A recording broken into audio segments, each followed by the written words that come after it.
In a very, very recent recording, which you may or may not have seen, to be fair, but in a very recent tutorial, I asked the question, if this is you playing badminton, about to jump on your bike, you're lifting weights in the gym or on the treadmill, whatever, you're whacking a ball in cricket, baseball, rounder, softball, whatever. This one baseball, of course. If that happens, if you're doing that, what happens to, let's call it, your tidal volume, technical term for breathing depth?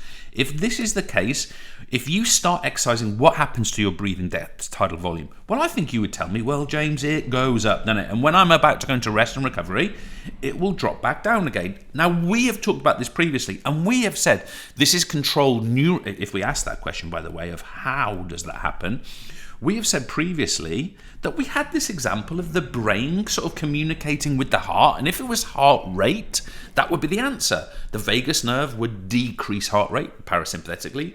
The accelerator or the cardiac nerve would sympathetically increase heart rate. And we looked at that kind of neural way that happens.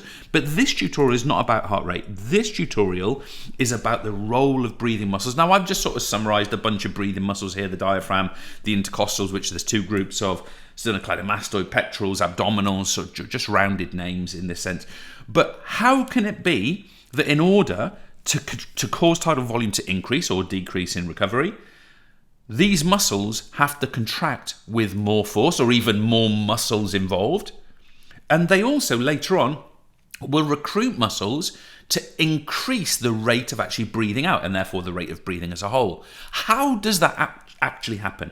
And the answer to that is, once again, we do it neurally. It's a neural control. Okay, so we have a series of neural factors, which means these muscles, for example, and I'll go into specifics of that a bit later on in the tutorial, can control, for example, harder. Well, how does that happen? Well, first of all, we have movement. Now, remember that when you start moving, we've got rounders, we've got badminton, we've got baseball, we've got cycling, we've got weightlifting here.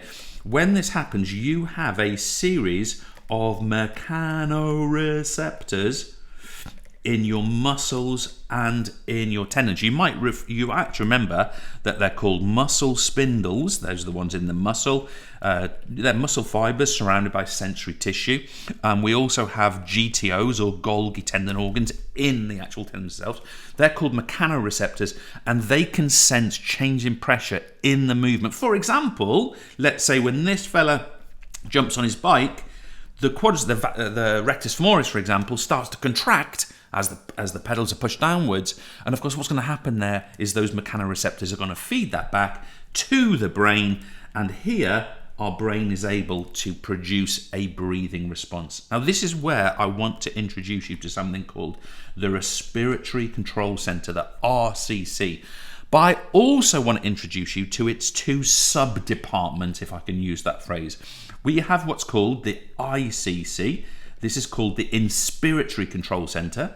And we also have the ECC, the Expiratory Control Center, the breathing in control center, the breathing out control center. Now, I'm going to come back to that in a bit of detail, but the point I want to make is that in the medulla oblongata of the brain, just there, this respiratory control center with its inspiratory and expiratory parts to it are taking neural information, for example, from the mechanoreceptors, to either increase or decrease tidal volume, and you'll see later on also to increase or decrease breathing rate. Now, neural factors movement is one, but it's not the only story at play here. We can also be thinking about, there's my pink arrow, we can also be thinking about blood chemistry. Now, this will not surprise you if you have seen my previous tutorial on cardiac control, but blood chemistry plays a role here, effectively a similar kind of relationship. But with blood chemistry, what we're looking for here is the fact that we have chemoreceptors.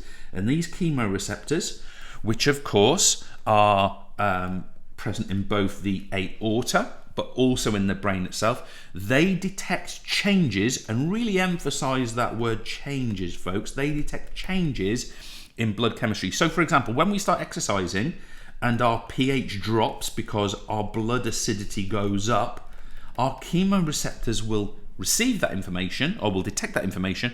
They will supply it to the respiratory control center. And then what can happen? Well, we can then get sympathetic stimulation of the diaphragm, say, to cause us to breathe in harder. That increases our tidal volume, our breathing depth. Fantastic. The opposite happens, of course, during recovery. And of course, that's a potential change for us as well, and something that we can actually manage and support. But that's not the only two neural factors. We have a third. And again, if I just sort of loop down here, you will not be surprised to know that these relate not to blood chemistry, but to blood pressure. Because, as we've looked at previously, we also have our baroreceptors. Baroreceptors.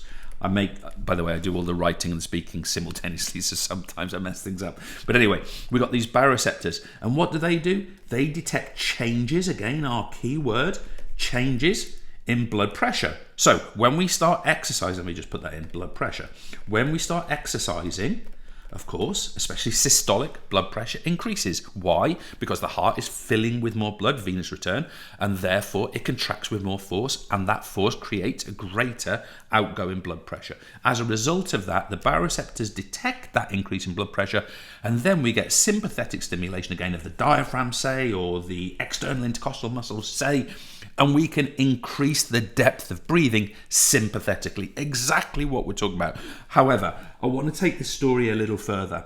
We have got the brain, and within that brain, as you've seen, bad image of the brain obviously, we have got that respiratory control center. We also know that that respiratory control center has got two centers to it. It's got our inspiratory control, that's for breathing in. But as we're going to see in a second, it's also for breathing out. Now, I'll show you how this works. We've got our inspiratory control center. Just got a little lag there. Control center, apologies for that.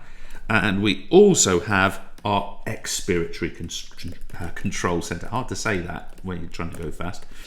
Expiratory control center. Now, what is this all about? Why am I telling you this? Well, this is how it works. I'm going to tell you, first of all, about resting conditions. When we are at rest, the inspiratory control center, it will stimulate muscles such as the diaphragm, and let's say you go and have a look at these at the image above, and the external, I'll just put IC, intercostal muscles, the external intercostal muscles, it will stimulate them both to contract. Okay, so these two muscles are going to contract. Okay, now that is going to cause us to breathe in, hence inspiration. We're going to breathe in, right? However, this is where it gets interesting. At rest, when we are breathing out, you think I'm going to say to you the expiratory control center causes the no. At rest, it works like this. These muscles simply relax, and that causes us to breathe that out. Why? Because the sort of ribs fall back down, the thoracic cavity becomes smaller, it effectively bellows air out of our lungs. That continues. Now, what happens is when we start exercising, this muscle and these muscles, they will contract a bit harder and a bit harder and a bit harder until they're at their maximum force. Once that's the case, additional muscles will get involved. We've got muscles like the scalenes. We've got muscles like the sternocleidomastoid, spelling above.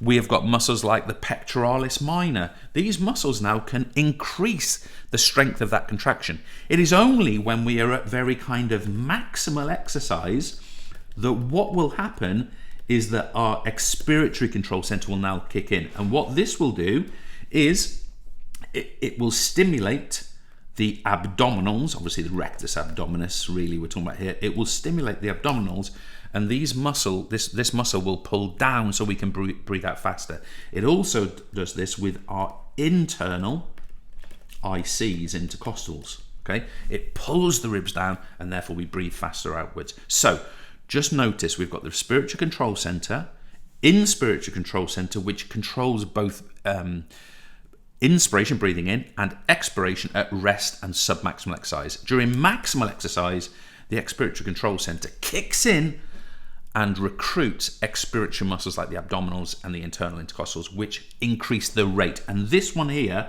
is all about the rate. So think about the ECC during maximal as increasing the speed of breathing, what we sometimes call F, or frequency.